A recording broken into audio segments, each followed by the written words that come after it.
ఈ వంట చేసేసాము. ఇప్పుడు వేడి వేడిగా వేసుకొని గోంగూర బోటి ఫస్ట్ టేస్ట్ చూస్తున్నానండి. ఇలా వేడిగా గట్టిగా ముద్దగా చిక్కగా కలుపుకుంది, చాలా బాగుంటుంది.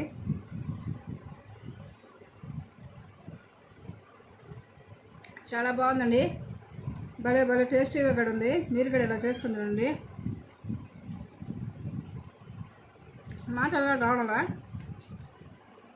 ఇప్పుడు ఇక్కడ గోంగూర ఉట్టి బోటి మసాలా వేసి చేసాము. ఇది తిని చూస్తే ఎలా ఉంటుందో చెప్తాను.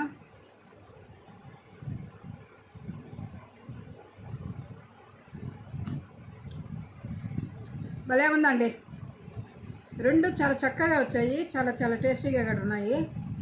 మీరు కూడా ఇలా చేసుకుందానండి. మా నెల్లూరు వంట మీకు నచ్చినట్టయితే లైక్ చేయండి, షేర్ చేయండి, సబ్స్క్రైబ్ చేయండి, గంట సింబల్ కొట్టండి. కింద మా పప్పి లియో గడి చూస్తూ ఉన్నారు, పెట్టుమా పెట్టుమా అంటున్నారు.